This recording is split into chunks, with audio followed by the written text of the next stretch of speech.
Hello intellectuals. आज की book summary जो आपके लिए लेकर आया हूँ वह है द रूडेस्ट बुक एवर, जो श्वेताब गंगवार ने लिखी है, जो एक न्यू जनरेशन राइटर हैं। इसलिए उन्होंने इस बुक के माध्यम से मिलेनियल्स को वह दिखाने की कोशिश की है जो बचपन में हमने मिस कर दिया और आज भी वही कर रहे हैं। तो स्टार्ट करते हैं फर्स्ट चैप्टर से, जो है यू आर अ प्रोडक्ट। आप एक प्रोडक्ट हैं, वह इसलिए कि आपसे उम्मीद जुड़ी हुई है, आपके फैमिली, फ्रेंड्स, रिलेटिव और यहाँ तक कि खुद की, कि एक दिन आप अच्छी जॉब पाएंगे, शादी करेंगे और उनके बुढ़ापे का सहारा बनेंगे।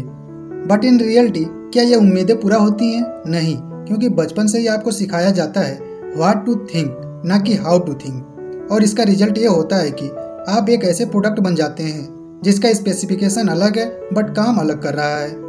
और ये आपको भी पता है, ऐसे प्रोडक्ट से कभी भी ग्रेट रिजल्ट नहीं आएंगे।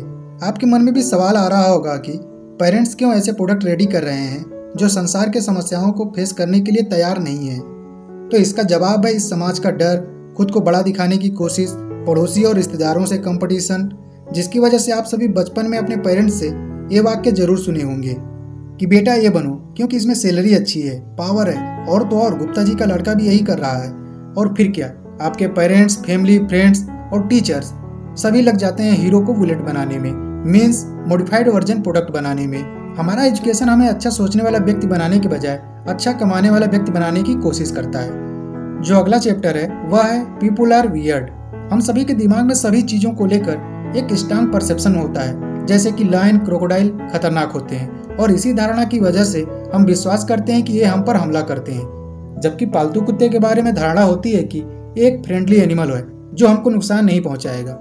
बट जब इंसानों की बात आती है तो इनके बारे में भी हमारे माइंड में बहुत सी परसेप्शन बनी हुई है, जैसे कि people are stupid, morons, idiots, selfish, calculative, asshole, और ये लिस्ट बहुत लंबी है। बट इन रियलिटी इस बात में कितनी सच्चाई है? हम सभी किसी न किसी के लिए अच्छे हैं तो किसी के लिए बुरे हैं। जरा अपने बारे में सोचिए, क्या सभी लोग आपको लाइक करते हैं? शायद नहीं, चाहे आप जितने अच्छे हों। तो क्या किसी को डायरेक्टली बुरा बोलना अच्छा है? बिल्कुल नहीं।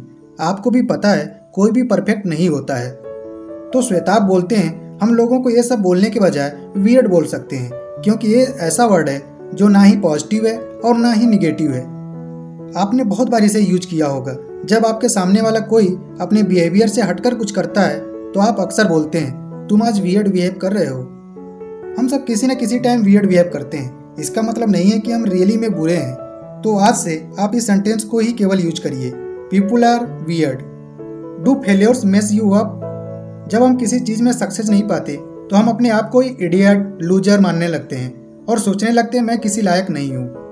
और इस फीलिंग का जन्म इसलिए होता है क्योंकि पेरेंट्स का डर, फ्रेंड क्या कहेंगे, लोग हमारी इज्जत नहीं करेंगे। मैं कैसे अपने पेरेंट्स से बोलूँगा कि मेरा दोस्त सक्सेस हो गया और मैं फेल हो गया। बट माय फ्रेंड्स, आपको समझना होगा कि फेल्योर्स, लॉसेज एंड रिजेक्शन ये सभी नॉर्मल हैं, ये सभी के साथ होता है। हमारी सक्सेस और फेल्योर का डायरेक्ट रिलेशन हमारी माइंड से होता है। यदि आप किसी काम को इसलिए करते हैं because you want to do, then आप उस काम में डेफिनेटली सक्सेस पाएंगे। But if you have to do, then आप उस काम में ज़्यादा पॉसिबिलिटी है कि आप फेल ही होंगे, या तो मन मुताबिक सक्सेस नहीं पाएंगे क्योंकि आप तो डर की वजह से काम कर रहे हैं। इस वर्ल्ड में दो प्रकार की विनिंग एग्जिस्ट करती है। पहली है ट्रेडिशनल विनिंग। ये ऐसी जीत होती है जिसमें हमारी सोसाइटी में बहुत तारीफें मिलती हैं, जैसे किसी कंपटीशन या एग्जाम में टॉप करना। टॉप करने वाले को सभी सम्मान मिलते हैं, पर एवरेज नंबर लाने वाले और फेल होने वाले को समाज इग्नोर करता है। और यहीं से हमारे माइंड में फेल होने का डर बनने लगता है, जो पूरे जीवन हमें परेशान करता है। दूसरा है रियल विनिंग। इस प्रकार की विनिंग में लोग जीतने से पहले कई बार फेलियर का सामना कर चुके होते हैं। ये सभी कभी गिव अप नहीं करते, चाहे लोग इन्हें कुछ भी कहें, ये मेहनत करते रहते हैं जब तक सक्सेस नहीं मिल जाती। और यही लोग हमारे रियल हीरो होते हैं जो हमें एडमायर करते हैं। जो नेक्स्ट चैप्टर है वह है यू आर बीइंग बुलशिटेड एवरीडे। आज आप एक टारगेट प्रोडक्ट हैं जिसे हर चीज़ बेचा जा रहा है। आप ऐसी फैंटेसी को फॉलो कर रहे हैं जिसे बेचा गया है। Movies, TV show, TV actor, traditional celebrities, models और इन्फ्लुएंसर के माध्यम से, जिनका ऑब्जेक्टिव लाइफ की रियलिटी बताना नहीं होता है, बल्कि आपको एक ऐसी दुनिया में ले जाना होता है जहां पर ऐसे स्टैंडर्ड सेट होते हैं जो अचीव नहीं किए जा सकते। वे अपना सब कुछ बेच रहे हैं, जैसे कि वे कौन हैं, कैसे रहते हैं, किसे डेट करते हैं, क्या पहनते हैं, क्या करते हैं, जिसकी वजह से हम अपनी लाइफ को उनसे कंपेयर करने लगते हैं। उनके जैसा रिलेशनशिप चाहते हैं, उनकी जैसी गर्लफ्रेंड बनाना चाहते हैं, उनके जैसी बॉडी बनाना चाहते हैं, जिसकी वजह से उनके मिलियन फॉलोअर होते हैं, जिससे वे मिलियन अर्न करते हैं। वहीं दूसरी तरफ एक अच्छे इंटेलेक्चुअल, बिजनेसमैन, स्पीकर को फॉलो करने वाले लोगों की बहुत कमी होती है। आप खुद से कंपेयर कर सकते हैं किनकी फैन फॉलोइंग आजकल ज़्यादा है। How yourself dies. आप अपनी लाइफ में कुछ करना चाहते हैं, खुद को प्रूव करना चाहते हैं, लेकिन दो प्रॉब्लम आपके सामने आ जाती है। पहली, हमें बचपन से एक आदत बनी हुई है अप्रूवल की। जब भी हम कोई काम करते हैं तो हम कंफर्मेशन का वेट करते हैं, क्या हमने सही किया या नहीं। आप कभी खुद से सेटिस्फाई नहीं होते हैं। उसका रीज़न आपको नहीं पता है कि खुद को ग्रेट कैसे करें, क्योंकि ये हक तो हमने पेरेंट्स, टीचर और बॉस को दे दिया है, और इसी आदत की वजह से आप क्या हैं वह मरता जा रहा है। दूसरी प्रॉब्लम, यद्यपि आप खुद को साबित करना चाहते हैं बट आप नहीं जानते कि क्या करना है, जिसकी वजह से आप दो चीज़ें करना स्टार्ट कर देते हैं। पहला, जो भी आप करें वह लोगों को पसंद आए। दूसरा, आप वही करिए जो लोगों को पसंद आता है या जो वे करते हैं। इसलिए एक डॉक्टर का बेटा डॉक्टर बनने का निर्णय लेता है, क्योंकि उसे पता है डॉक्टर बनने पर उसे फैमिली का सपोर्ट मिलेगा और उसके पेरेंट्स भी वही चाहते हैं। बट जब बाद में रियलाइज होता है मैं डॉक्टर नहीं बनना चाहता था, मीन्स आपने खुद को मार दिया, अब आप फ्री पर्सन नहीं हैं। Screw happiness. जनरली हम सभी लाइफ में हैप्पीनेस चाहते हैं। आपके ज़्यादातर एक्शन, चॉइसेस और रिलेशनशिप का मुख्य उद्देश्य हैप्पीनेस ही होता है। हमें अभी तक नहीं पता है कि लाइफ में हैप्पीनेस जरूरी है या सेटिस्फैक्शन। अगर किसी से पूछा जाए कि उसे कौन सी चीज़ें खुशी प्रदान करती हैं, तो उसका जवाब लगभग यही होगा, सभी को खुश करना, लोगों के लिए अच्छा बनना, पार्टी करना, स्मोकिंग करना, मूवी और टीवी शो देखना, दोस्तों के साथ घूमना आदि। अब अपने आप से पूछिए कि इनमें से कितनी चीज़ें आपको सेटिस्फैक्शन पहुंचाती हैं। शायद एक या दो एक्टिविटी। शायद ये सोचना आपके लिए मुश्किल हो रहा होगा, इसलिए कि आपने हमेशा हैप्पीनेस के बारे में सोचा है, सेल्फ सेटिस्फैक्शन पर तो कभी ध्यान ही नहीं दिया। सेल्फ सेटिस्फैक्शन का मतलब यह नहीं है कि आप केवल हर समय खुश ही रहेंगे, यह तो आपको और आपके माइंड को पीस देता है। यदि आप अपने फीलिंग को ध्यान देंगे तो आपको हैप्पीनेस मिलेगा, क्योंकि इसमें आप वही करते हैं जो आपको अच्छा लगता है। बट जब आप थिंकिंग को फॉलो करते हैं तो आप सेटिस्फैक्शन पाते हैं, क्योंकि इसमें आप वह भी करते हैं जो आपको हैप्पीनेस नहीं देता। एक फीलिंग बेस्ड पर्सन प्रेजेंट में जीता है, वह कभी फ्यूचर के बारे में नहीं सोचता, जबकि एक थिंकिंग बेस्ड पर्सन वह होता है जो फ्यूचर की स्टेबिलिटी के बारे में भी सोचता है, जिसकी वजह से कई बार अपनी फीलिंग को भी हर्ट करता है। Screw pleasing people.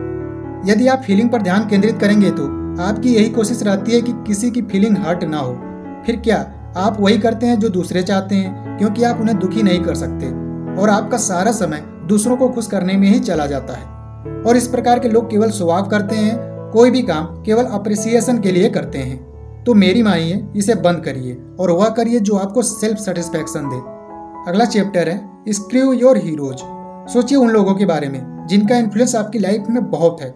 जब आप उनको देखते हैं तो मोटिवेट हो जाते हैं, उनकी हर बात आपके लिए पत्थर की लकीर बन जाती है।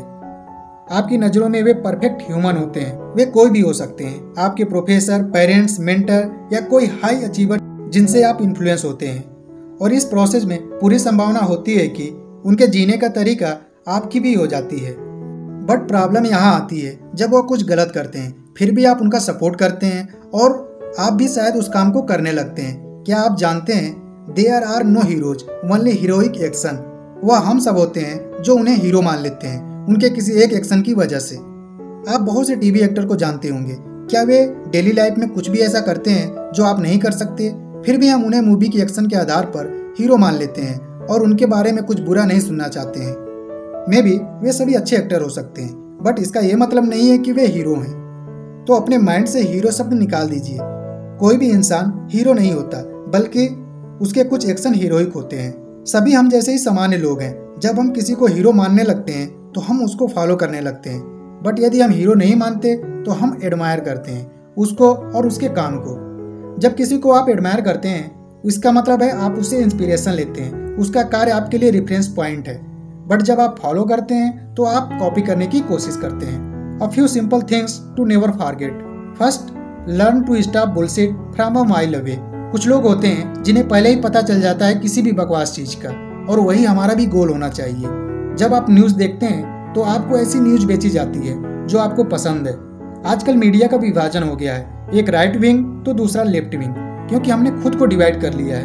हम जो सुनना चाहते हैं मीडिया हमें वही सुना रही है, फिर हम कहते हैं मीडिया पक्षपात कर रही है। तो डिसीजन आपका है कि इन बकवास पर विश्वास करें या उससे दूर रहें। सेकेंड है solve your own fucking problems. इसका बिल्कुल मतलब नहीं है कि आप सभी प्रॉब्लम्स को खुद सॉल्व करने की कोशिश करिए। कहने का उद्देश्य यह है कि आप माइंडसेट बनाइए प्रॉब्लम्स को डील करने का, जिससे आप कभी परेशान नहीं होंगे। आप अपनी मोस्ट ऑफ द प्रॉब्लम को खुद सॉल्व कर लेंगे। इन शॉर्ट, जितना प्रॉब्लम सॉल्व करने में खुद को एंगेज करेंगे उतना ही आपके लिए आसान हो जाएगा प्रॉब्लम का एग्जैक्ट सोर्स लोकेट करने में। थर्ड पॉइंट है it's all right to feel pain. आपको एक्सेप्ट करना होगा कि आप मानव हैं। आपको पेन से गुजरना पड़ेगा। आपके साथ कभी धोखा होगा, आपको कोई फायदा उठाएगा, कोई आपसे अच्छे से बात नहीं करेगा। नो मैटर आप अपने आप को कितना अच्छा मानते हैं, कुछ लोग आपको हमेशा मिलेंगे जो आपसे नफरत करेंगे, तो just ignore him. Fourth point है never compare yourself to anybody. You are you. जितना आप समय व्यतीत करेंगे उन चीज़ों के सीखने और कोशिश करने में जो दूसरों को खुश करता है, दूसरों को अच्छा लगता है, उतना समय आप अपना वेस्ट कर रहे हैं। आपको लाइफ में सेटिस्फेक्शन चाहिए तो खुद को जानना होगा। यदि कोई आपसे आगे है उसको अपना दुश्मन न बनाइए और न ही उसके फॉलोअर बनिए, क्योंकि आप शायद वहाँ नहीं जा सकते जहाँ वे जाना चाहते हों। सबका लक्ष्य अलग होता है। कंपटीटर और फॉलोअर बनने का एक ही उद्देश्य होता है, अपने आप को भूल जाइए और वह बनिए जो दूसरा कोई है। और यही हमारे जीवन की सबसे बड़ी हार होती है। मैं उम्मीद करता हूँ कि इस बुक समरी से आपके लाइफ में जरूर कुछ न कुछ इम्पैक्ट आएगा, और यदि ऐसा है तो मेरा यह प्रयास सफल है। यदि आप चैनल पर नए हैं तो चैनल को सब्सक्राइब करें ताकि ऐसी बुक समरी आपको मिलती रहे। तो मिलते हैं नए वीडियो में एक नई समरी के साथ। तब तक के लिए जय हिंद।